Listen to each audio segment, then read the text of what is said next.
The Field of 68 Media Network presents Red is the New Orange, a Syracuse basketball podcast. Vince intercepts a pass, breakaway for the freshman guard, he flies and slams! Aerial assault from Judah Mintz. Looking to go back door to Bell, they get it to a near corner three, knocks it down!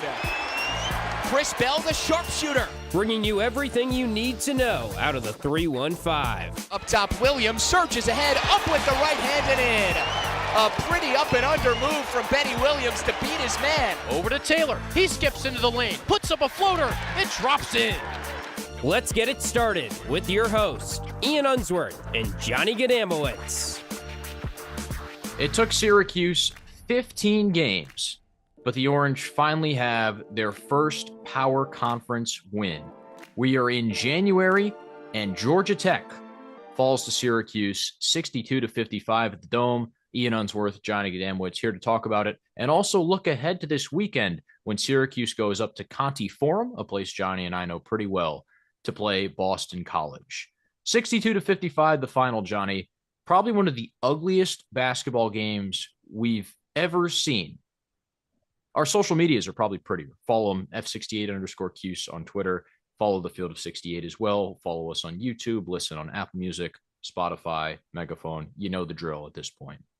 I mean, sometimes I go back and watch these games just to have some thoughts, refresh myself before we record. This was not one of them. Particularly in the first half, it was grotesque basketball. I don't even want to call it a rock fight because I don't even think it really qualified as a rock fight. You hit the halftime break and it was just like, wow, that was 20 minutes of basketball that occurred. And you hope that you never have to endure a half like that again for both teams. I'll be honest, Ian, news comes out pregame about Donnie Freeman not playing. I didn't think Syracuse was going to win the game. I did not think the Orange was going to win the game on home court, particularly with the way Freeman had been really gelling and starting to figure it out. Has been great on both ends. We talked about that on the last episode. I read that headline and thought, yeah, we're going to have to wait a little while longer for that first Power 4 win. They proved me wrong, and you give them credit for that. Was this a game that they passed the test with flying colors? Absolutely not. When you get to the half and you are up by one to the tune of a 25-24 score, there's a lot of things you can sort of nitpick there, but I guess at the end of the day, a win's a win. I don't know how momentous of a win this is from a, carrying it over into the weekend perspective, but you'll take the win either way. We told you Boston College is just as bad, if not worse. BC lost by 21 points to Georgia Tech. So there should be some momentum, regardless of how little it is, built up to take into the weekend. Without Donnie Freeman, Johnny, were you more worried about the offensive end for Syracuse or the defensive end? I think the offensive end, and the reason for that is because we saw Red Autry try something a little bit new in that J.J. Starling was the starting point guard. We saw Lucas Taylor in the starting lineup. We saw Jair Davis in the starting lineup. I wasn't quite sure where the buckets were going to come from, and the first 20 minutes proved me right.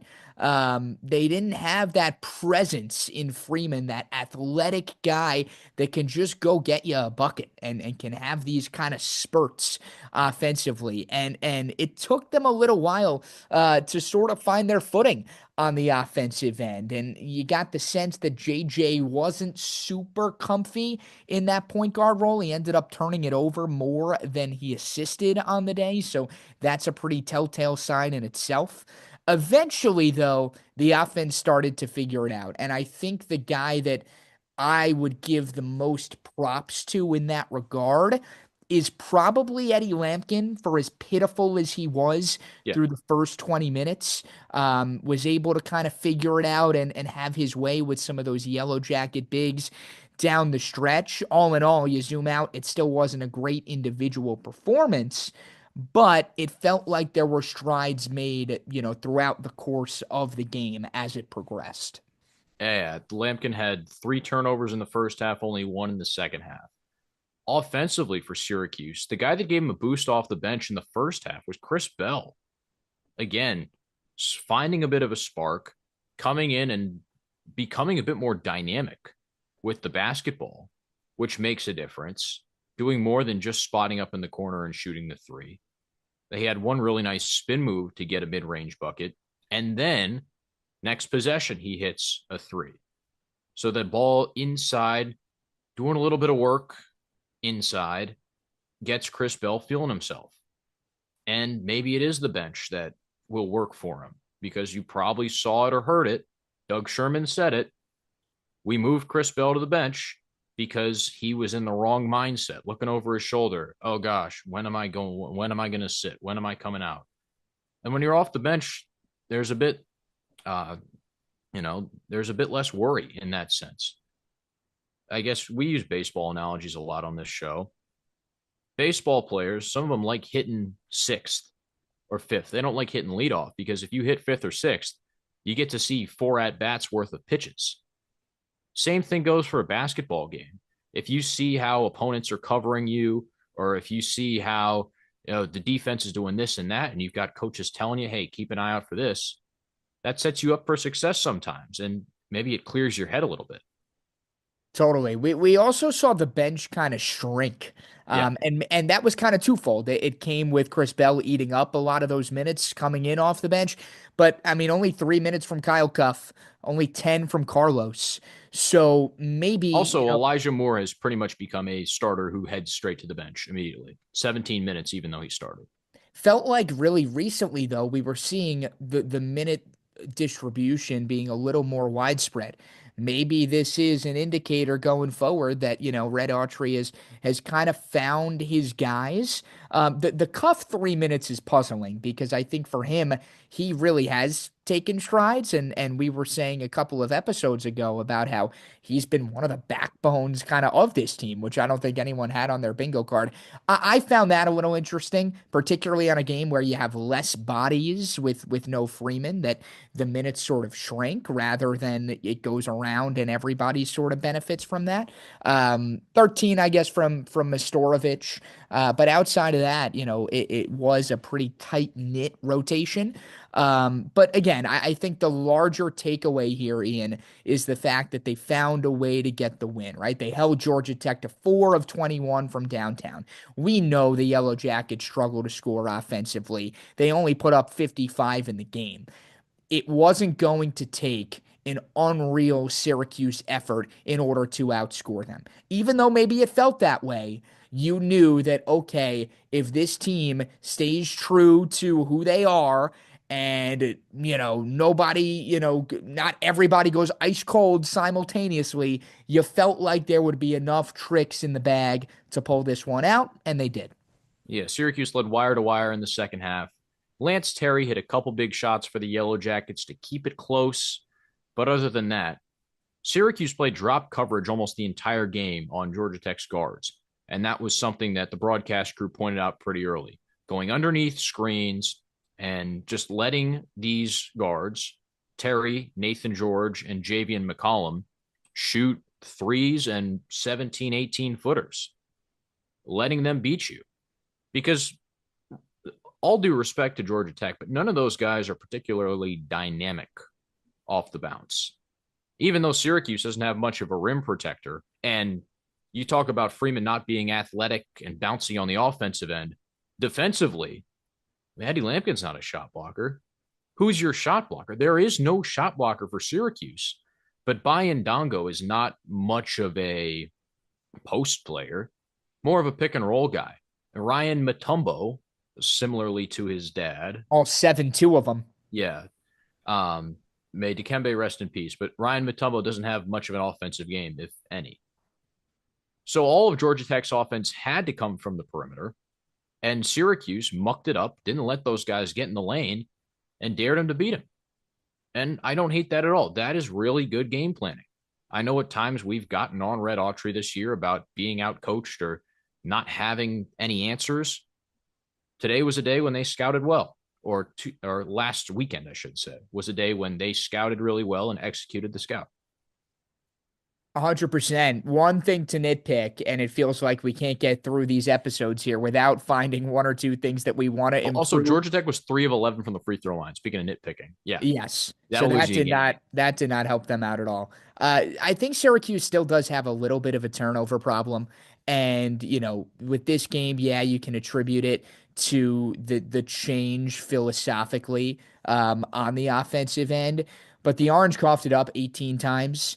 And if you look at the last couple of the results, that number has routinely been in the upper teens.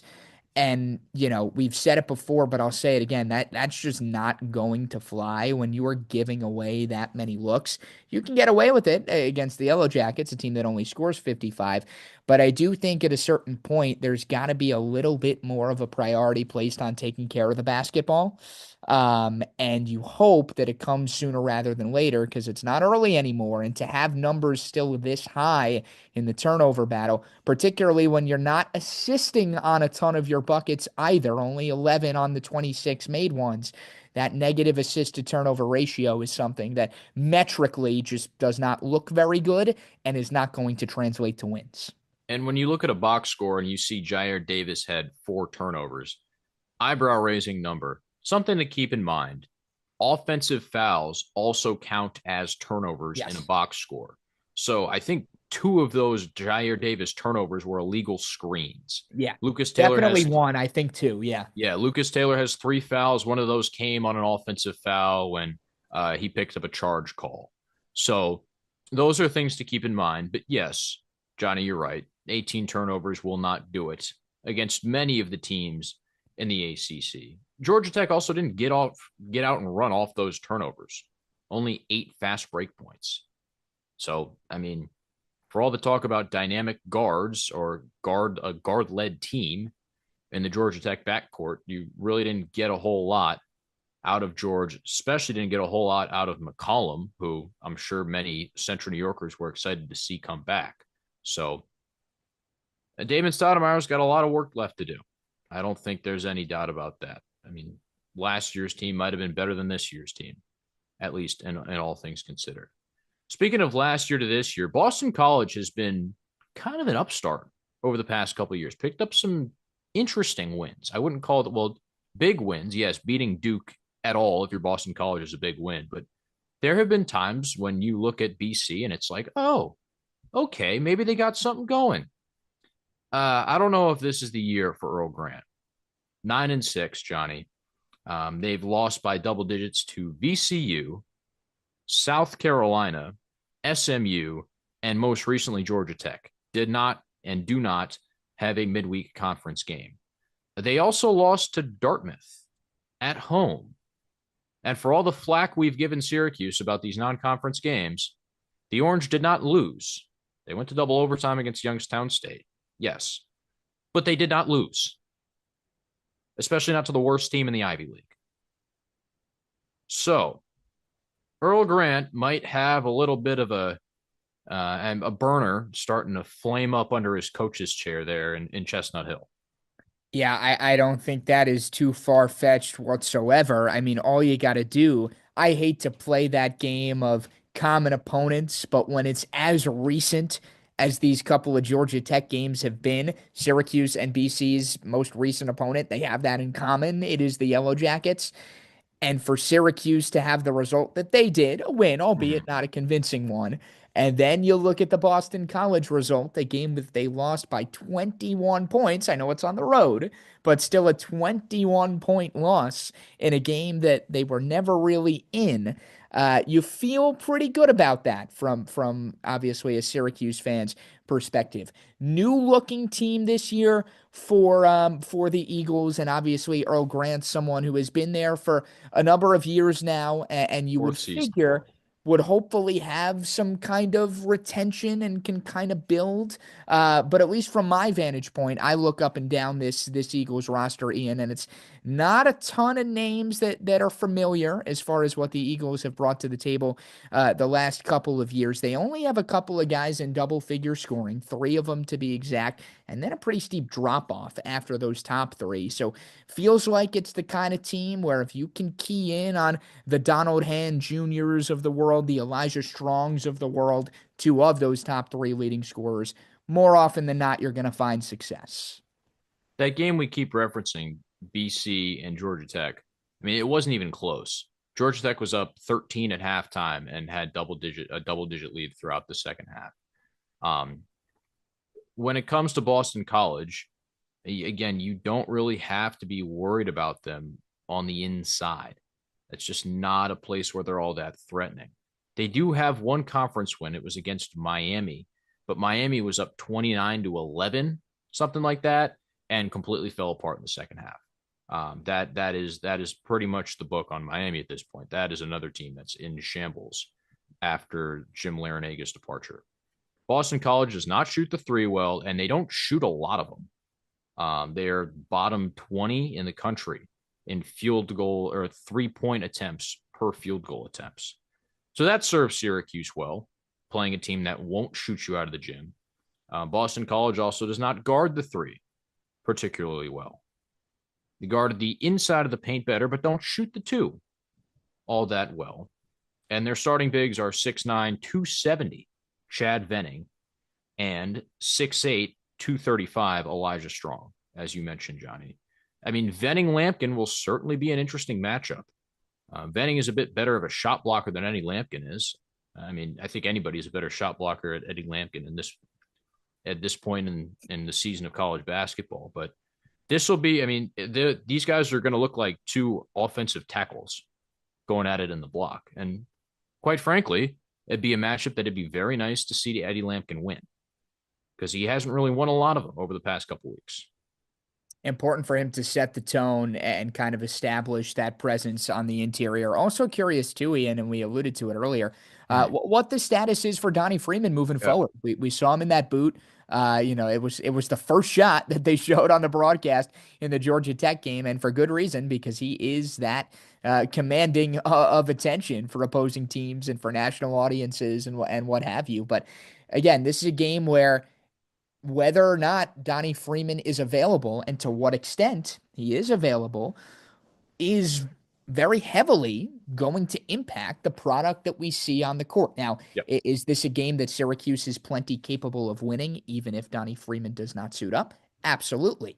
But that doesn't change the fact that whether or not you have him might really alter the approach to what you want to try to execute and how you want to try to attack this Eagles defense. If we don't see Donnie Freeman again this weekend, is it another repeat occurrence of, JJ at the point, short rotation on the bench, heavy minutes for the Bells, for the Taylors, or is it a little bit more of we build an early lead? Okay, let's kind of tinker and use this as a let's see what we can do here. I don't know. I think Orange fans obviously are hoping that Donnie Freeman is back out there. I do wonder, Ian, and this is probably a whole separate conversation, but if given the opponent, considering that BC, like we've said, is no world beaters, if they are maybe a little more willing to just give him that extra couple of days. But obviously he's someone whose presence is missed whenever he's not out there. Yeah, and Boston College is not exact, since they don't have gladiators up front. I don't think you have much of a problem playing both Davis and Lampkin together. I think that's the other thing you can kind of feel good about. Strong will shoot some threes, but he's not a knockdown, step out, consistently live out there kind of guy. So I think they'll be all right with just Davis and Lampkin, but it clearly did change their offense. Having both those guys out there is not great for floor spacing, and you're just not as athletic as a team. You can't get out and run like you would. Even though Jair Davis runs the floor pretty well, you can't get out there and run like you would if you had Donnie Freeman out on the wing. I don't know, Johnny. There's the other thing that I keep wondering is what's the deal with Chance Westry?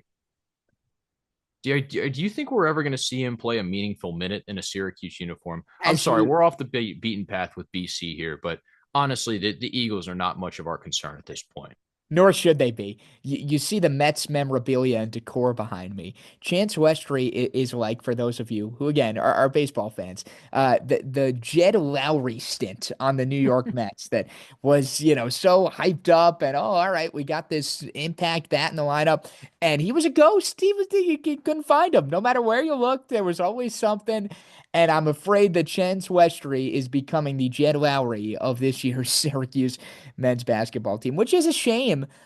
Because from everything we've been told about Westry and even in the glimpses that we have seen him, very sparingly, you can tell like it's there and there is, he has some ability. I mean, clearly he does, recruited by an SEC program, one of the best programs in the country in Auburn.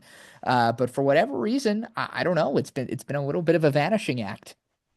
There's the saying that sticks with me is from Last Chance U of all places, and it's you can't make the club if you're in the tub.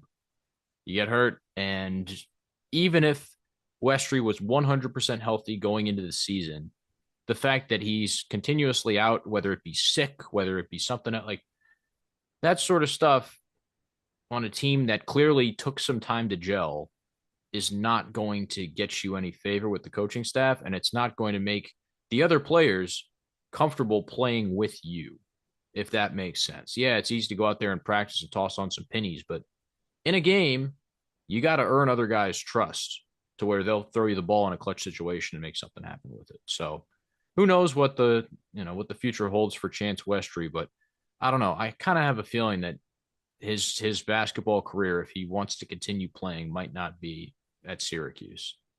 It's just because there's nothing going on here for him. Yeah, I don't disagree. And like you said, it's not as if you just rejoin the team and bam, it fits right away. No, those things take time, those relationships to develop, that chemistry. It doesn't just instantly click. And let's be honest, for Westry's sake, he doesn't really have time on his side.